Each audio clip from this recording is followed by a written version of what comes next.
Fala pessoal, tudo bem com vocês? Chega mais, eu sou o Chico Garcia, inscreva-se no canal e vamos ao jogo que era para ser de festa, né? Que marcou a despedida do grande Fábio Santos, e aqui vai para ele o meu respeito e os cumprimentos pela carreira maravilhosa que ele teve, e mesmo na derrota, né? Que faz parte do esporte, ele foi abraçado pelos adversários, alguns deles que jogaram já com o Fábio Santos ao longo da carreira dele, foi aplaudido pelo estádio inteiro, foi cumprimentado por todos, tirou foto até com a imprensa no final do jogo, um cara que sempre lidou bem com a crítica e que é altamente um vencedor, né? O cara que ganhou tudo no Corinthians, sempre deixou tudo em campo e que, claro, né, chegou na sua reta final de carreira, obviamente, numa falta de planejamento tremendo dessa diretoria, com que ele precisasse ser solução no ano em que era para ele estar mais tranquilo, né?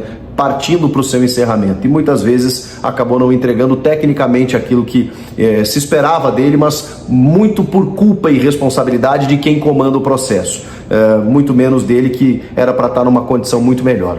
Meus respeitos ao Fábio Santos, e o jogo que era para ser de festa foi de derrota e preocupação, uma derrota que nunca tinha acontecido. O Inter nunca havia vencido na Neoquímica Arena, e desde 2018 apenas empates entre as duas equipes. Pois bem, dessa vez o Inter se impôs e venceu.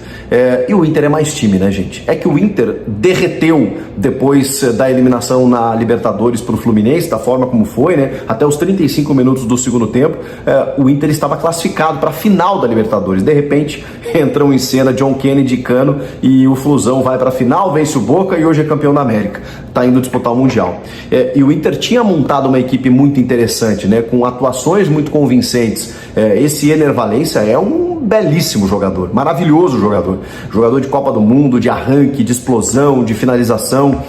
E aí tem o Alan Patrick, que é um meia habilidosíssimo, tem o Charles Arangues, um chileno que já numa outra fase da carreira, um cara extremamente técnico, tem o Bruno Henrique, que o torcedor do Corinthians e do Palmeiras conhecem muito bem, tem o Wanderson, que é um ponta muito bom mesmo, efetivo, Fabrício Bustos na lateral direita, o René deu um vacilo, né, jogando pelo lado esquerdo, o Johnny, que já está vendido, um jogador muito bom, muito regular, Gabriel Mercado fez uma temporada espetacular, Sérgio Rocher foi uma contratação na metade do ano. Ou seja, o Inter, ele se reinventou na metade da temporada, focando todas as suas forças na Libertadores, e quando ela não aconteceu, teve que se voltar para o Brasileiro, mas aí num ambiente já muito pessimista, derrotado, né, cabisbaixo, porque chegou muito perto, né, o Inter, de disputar uma final de Libertadores, e aí quando voltou para o Brasileiro tinha perdido alguns pontos importantes, já não tinha muito mais coisa para disputar, e realmente acabou caindo demais, né, chegando até correr um certo risco em determinado momento, e aí depois arrancou, deu um sprint final, né, nesses últimos jogos,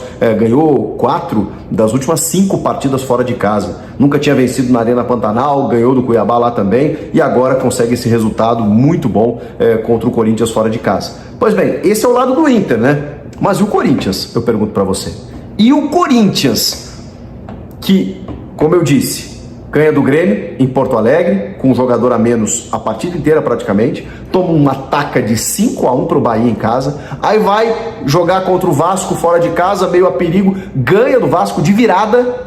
Resultado importante, hein? Ai, se não é essa vitória contra o Vasco da Gama, a gente estaria falando de uma condição muito mais perigosa para o Corinthians nessa reta final de Campeonato Brasileiro. Que final de ano, eu tenho que repetir isso todo vídeo, melancólico. Meu Deus do céu, o Corinthians não consegue garantir matematicamente a sua vaga na Série A do ano que vem.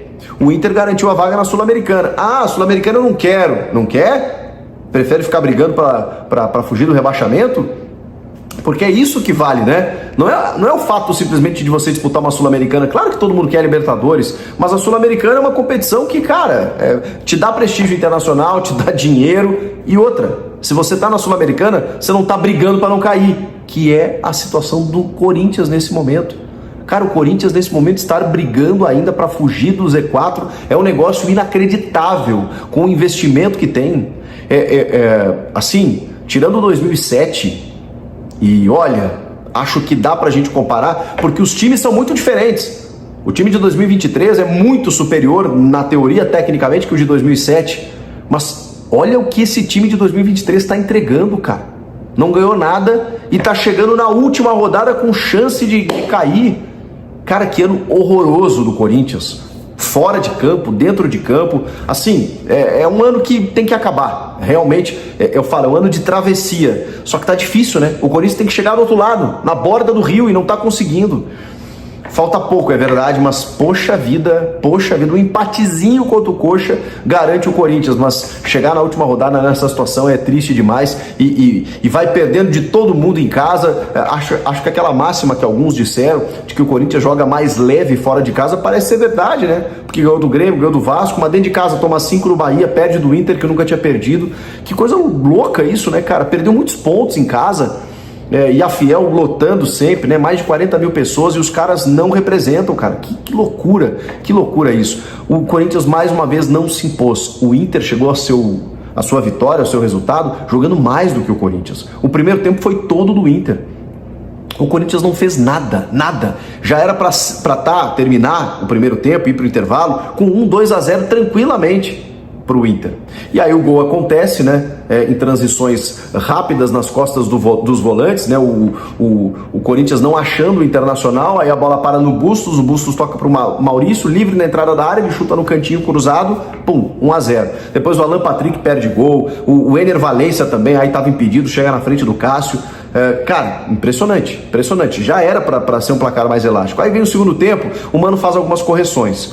Primeiro, o Juliano não jogou nada. Aí ele coloca o menino Matheus Araújo, que é uma aposta do Mano Menezes. E o Giovani, que foi o escolhido para substituir o Yuri Alberto suspenso, também não conseguiu jogar. Aí ele coloca o Wesley e abre o Wesley de ponta, né? E bota o Romero na referência. Depois ele coloca o Pedro também no jogo. Pois bem, o Corinthians chega ao seu gol muito mais num erro defensivo do Inter do que propriamente por méritos dele. Claro que tem o mérito ali da jogada do Moscardo, que talvez seja, né, a luz desse time do Corinthians, um menino que estava sendo observado pelo PSG, pelo diretor esportivo Luiz Campos, né, que foi até a Neoquímica Arena para observá-lo, deve vir uma proposta. O Matheus Araújo rouba a bola do René, toca para o Moscardo, que avança, né, e consegue o cruzamento para o Romero, hein? Romero também é outro jogador que a gente pode destacar nesse time do Corinthians, que luta não falta para ele, né? Para eles, né? São jogadores que estão entregando, mas a gente conta nos dedos, nem isso, né? A gente tira um ou outro que realmente estão entregando algo nesse time do Corinthians, porque o restante, cara, tá difícil. E aí o Corinthians chega ao seu gol e beleza, meu Deus do céu, empata o jogo, mas o jogo volta a ser do Inter. O Inter cria outras trocentas oportunidades, chega até o seu gol logo na sequência, por uma bola que parece bater no braço do Ener Valencia na disputa ali dentro da área, e depois vem o chute do Wanderson. A regra mudou em relação a isso, é importante a gente esclarecer, porque se é o Ener Valencia que faz o gol, provavelmente seria anulado, porque a FIFA mudou, né? A International Board mudou o fato de antigamente isso acontecia, se o jogador faz o gol e ela bate no seu braço antes, ou essa bola vem de um companheiro e também bate no braço, mesmo que não intencional, o gol tinha que ser anulado. Agora mudou, é apenas o jogador que faz o gol, que se a bola bate no seu braço, o gol tem que ser anulado. A FIFA acha isso inaceitável, mesmo que não haja intenção. Vindo do companheiro, serve o mesmo requisito, as mesmas diretrizes, todas as análises para interpretar se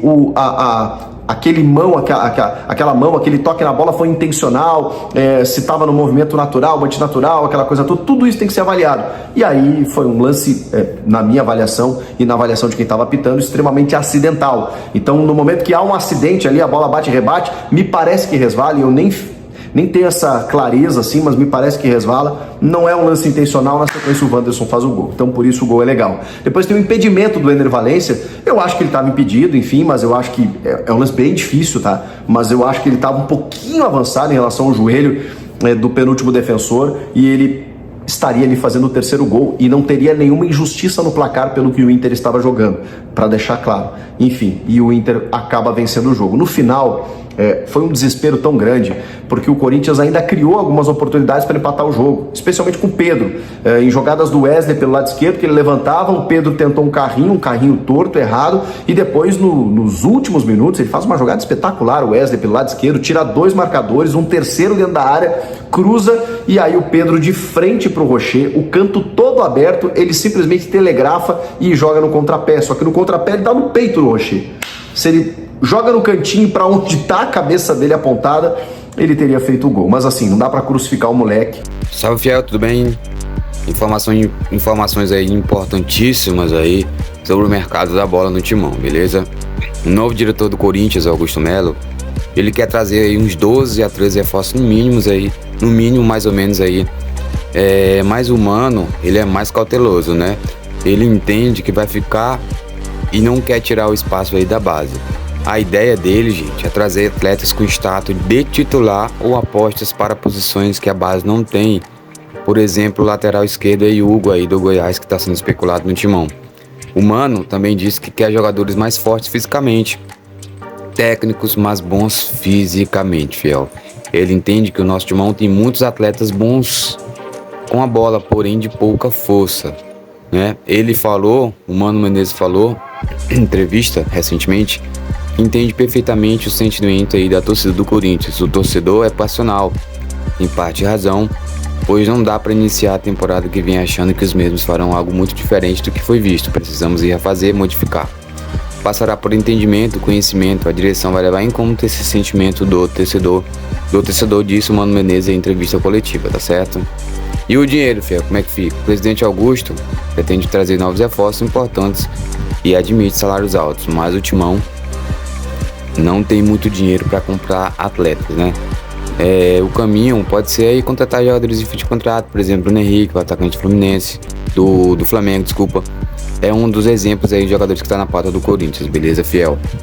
Augusto também ele pretende utilizar o orçamento de salários disponíveis com saída de atletas para trazer novidades, por exemplo, aí o Moscato, que vai valer uma fortuna aí, mais de 100 milhões de reais aí, vai render aos cofres corintianos, beleza? O Mano Menezes, inclusive, ele concordou, mas quer evitar perder jogadores sem ter a certeza aí dos que podem chegar, né? Então é isso, meus amigos. Espero que vocês tenham gostado do vídeo. Se gostou, deixa o like, se inscreve no canal, ativa o sininho de notificações.